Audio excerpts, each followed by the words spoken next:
Baik, bertemu kembali. Setelah 9 bulan tertangguh dari tarikh asal pelancaran, satelit ke-6 MESAT 3B akan dilancarkan ke orbit dari French Guiana jam 6.21 petang iaitu 5.21 pagi esok waktu Malaysia.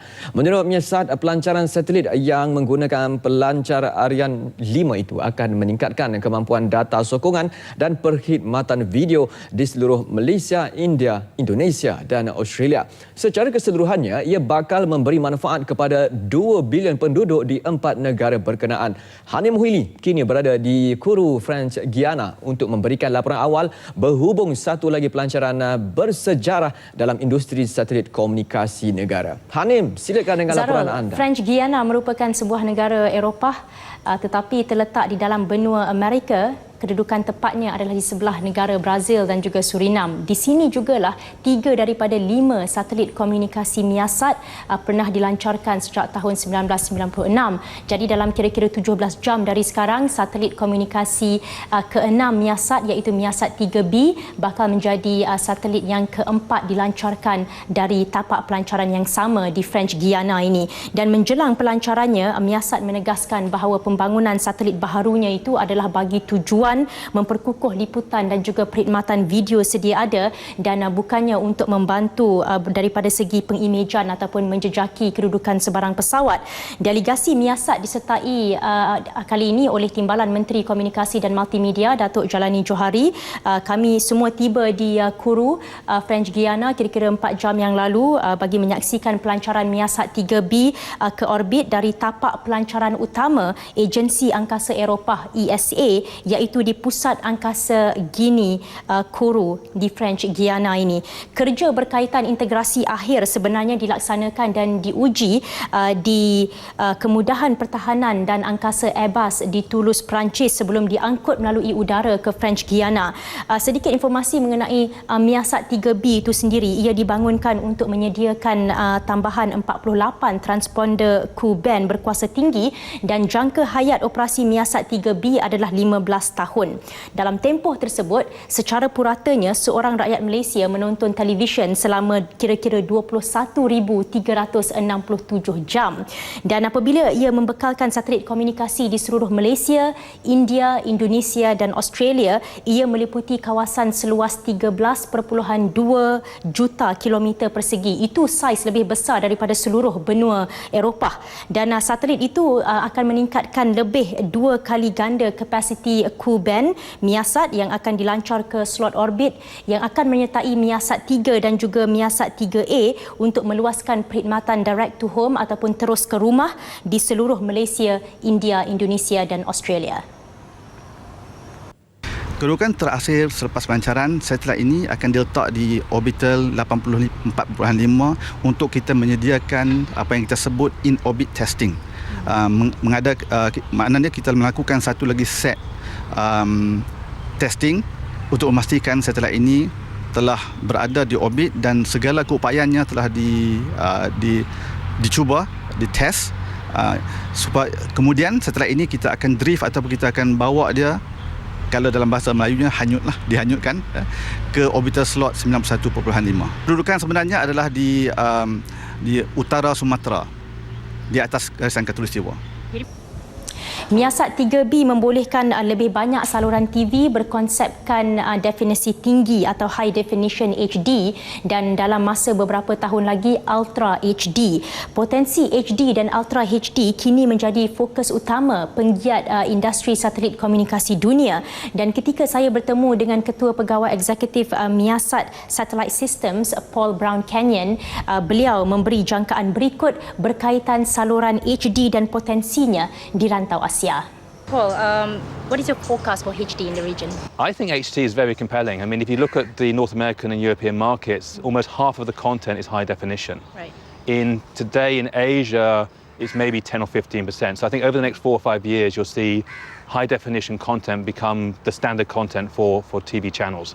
What you're also seeing now is the move from high definition to ultra high definition, which is a picture quality even better than high definition by 4 or 8 times. Right. I think that will also start becoming available in Malaysia probably in the next 2 to 3 years. Right. I think that again will also take hold in this region. Pada asalnya ia dijadual dilancarkan pada bulan Januari, kemudian ditangguhkan ke akhir bulan Mei dan seterusnya pada 6 Jun berikutan penambahan satelit tumpang bersama dengan Miasat 3B. Tetapi kali ini telah pun ditetapkan bahawa pada jam 5.21 pagi Jumaat 12 September waktu Malaysia ataupun 6.21 petang hari Khamis 11 September waktu French Guiana, Miasat 3B insya-Allah akan dilancarkan dari tapak pelancaran Ariane 5 dan kami juga dimaklumkan bahawa pihak media hanya akan dibenarkan berada 4.5 km dari tapak pelancaran itu nanti. Zarul? Baik, Hanim. Terima kasih dengan laporan anda secara langsung. Itu dia Hanim dari Kuru French Guiana mengenai laporan tentang satelit yang akan dilancarkan itu nanti.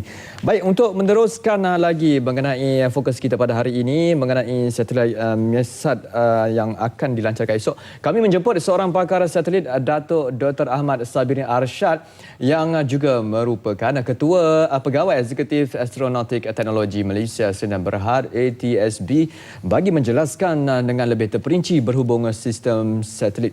Dan beliau pernah terlibat dalam pelancaran dua satelit sebelum ini, iaitu Tiongsat 1 pada tahun 2000 dan Drazat-Sat pada Julai 2008.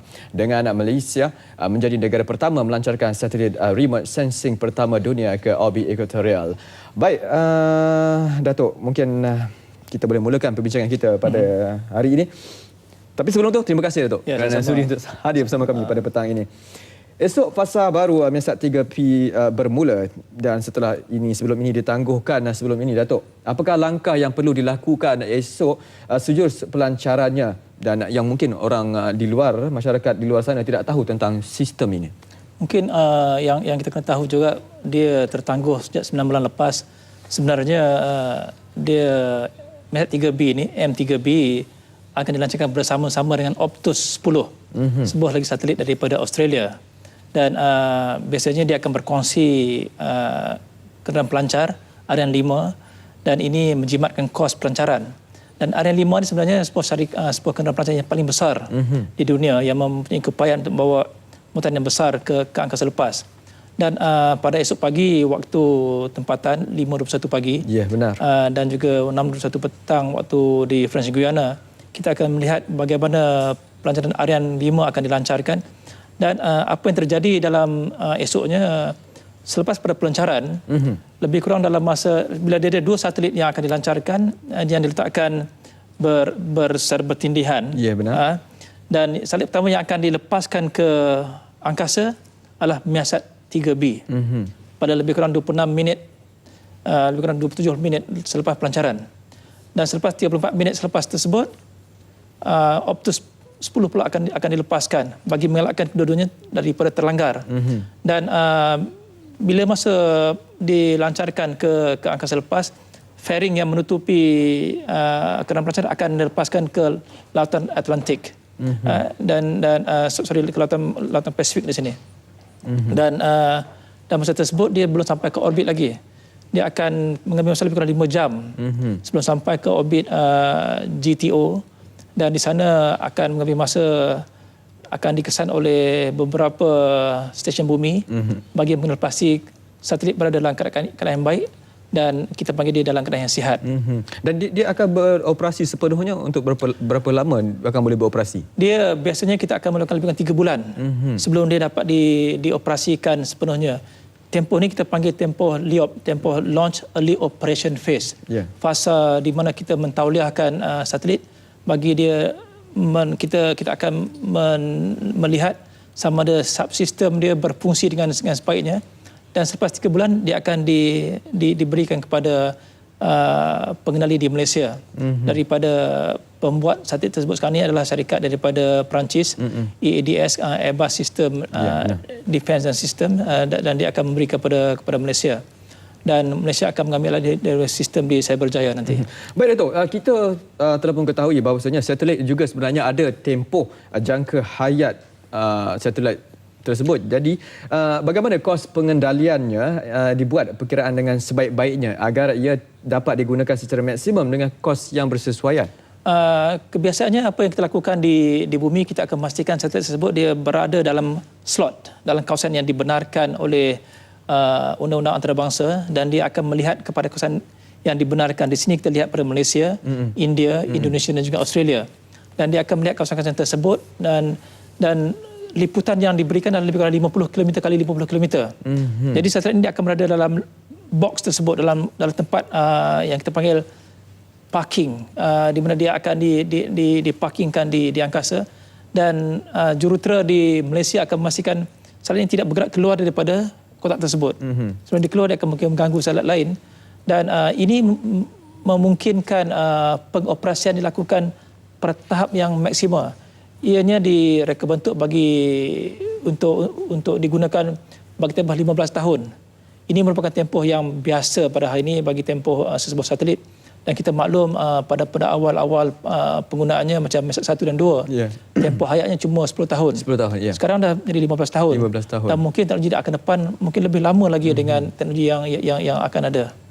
Baik. Dan pada fikiran Datuk, kita nak tahu bilakah masa yang sesuai bagi Malaysia, ataupun berapa lagi jarak masa yang Malaysia perlukan untuk melancarkan satelit lain. Sebagai contoh, bagi tujuan pemetaan muka bumi dan satelit pemantau, satelit risikan, satelit optik, pengumpulan bertujuan untuk kawalan keselamatan negara. Berapa lamakah Malaysia perlu? Sebenarnya benda ni, kalau kata orang, we should have done this yesterday. Kita patut lakukan benda ni semalam, dan keperluan dan kehendak untuk melancarkan satelit adalah mendesak pada hari ini. Dan Malaysia tidak boleh lagi menunggu untuk melihat apa akan terjadi. Dan bagi saya, kita telah lama menunggu. The last program yang kita buat bagi pihak kerajaan Malaysia adalah pada tahun 2000. Dan kita masih lagi menunggu projek yang seterusnya. Jadi keperluan mendesak bagi satelit risikan, satelit remote sensing, dan satelit-satelit yang sebagainya untuk navigasi adalah amat penting. Dan saya berharap satu tujuan ini mungkin kerajaan di bawah pentadbiran Perdana Menteri dapat melangkah satu langkah di mana kita dapat melaksanakan program ini setiap hampir 2 tahun. Ya, benar. Bermula dengan tahun depan, insya-Allah. Dan ini penting apa yang terlihat dalam kes terjadi dengan MH370. Ya, benar. Kita tidak ada data sendiri, dan pada hari ini kita melihat bagaimana kita ingin menggantikan teknologi satelit, menggantikan radar yang sedia ada. Pasal radar kita tahu dia mempunyai sedikit limitation disebabkan kegunaannya kepada pihak ketenteraan. Jadi sekiranya kita punya satelit yang mempunyai lebih kepada civil, kepada kegunaan awam, mungkin kita dapat menjejaki pesawat tersebut pada setiap masa. Saya rasa Yang Berhormat Menteri Komunikasi pun, Datuk Seri Sabri pun telah mengatakan keperluan bagi kita menjejaki satelit kapal terbang, pesawat pada setiap masa dengan menggunakan teknologi komunikasi. Dan mengurangkan kebergantungan kepada negara luar berkaitan dengan satelit ini. Dan ini begitu penting untuk keselamatan negara. Dan kita, kerana Datuk tadi ada menyebut mengenai 370, MH370. Baik, kita merujuk kepada pesawat MH370. Selain kebergantungan kita kepada satelit negara luar, kita lihat perlunya Malaysia perlu untuk mempunyai sistem penentu kedudukan global GNSS. Dan ini kerana ia boleh digunakan merangkumi secara operasi menyelamat bagi kapal laut atau pesawat yang terkandas, sama ada di dalam hutan belantara, di Gunung Ganang, di tengah lautan, atau di mana sahaja di muka bumi ini. Jadi bagaimana Datuk, pandangan Datuk? Ya, itu satu macam saya katakan tadi, satu keperluan yang mendesak. Kita tidak boleh lagi tidak buat. Bukan salah remote sensing, tapi kita perlu juga melabur ataupun menjadi rakan kongsi bagi program-program navigasi. Mungkin kita, kalau sekiranya keperluan untuk membina sebuah satelit adalah mahal, kita menjadi rakan kongsi dari segi perisian, penggunaan di muka bumi. Malahan kita sedang mencadangkan kepada pihak kerajaan untuk membina sebuah keupayaan perisian bagi menjejaki pesawat pada setiap masa. Dan itu keperluannya untuk kita membangunkan sistem penentu kedudukan global GNSS ini. Baik, Datuk, kalau kita kembali kepada MESAT 3B ini, seperti yang Hanim katakan tadi, dibangunkan untuk menyediakan tambahan 48 transponder Ku-band berkuasa tinggi dan jangka hayat operasi MESAT 3B. Saya ingin tahu secara mendalam mengenai tambahan 48 transponder Ku-band ini. Dia merupakan transponder ni lah daripada KU band. Kita memang menggunakan KU band pada hari ini pada awal-awal pembinaan Miasat 1, 2 kita menggunakan C-band dan juga KU band. Tapi transpondernya amat terhad. Tapi kita menambah transponder ini merupakan alatan yang dapat berkomunikasi dengan pengguna di bumi dengan lebih banyak. Kalau dulu kita ada 12, 36, sekarang kita tambah di 48. Jadi keupayaan kita untuk berkomunikasi adalah lebih ditingkatkan lebih banyak lagi. So kita ada banyak channel untuk berkomunikasi. Setiap channel mungkin satu pengguna, satu klien, dan 48 KU band adalah satu keupayaan yang amat besar. Ini merupakan salah satu keupayaan yang antara yang paling besar di rantau Asia. Okey. Baik Datuk, terima kasih di atas segala penjelasan mengenai topik kita pada hari ini, mengenai apa yang diperkatakan sebentar tadi oleh Hanim dari Guru French Guiana mengenai satelit yang akan dilancarkan esok Mesat 3B.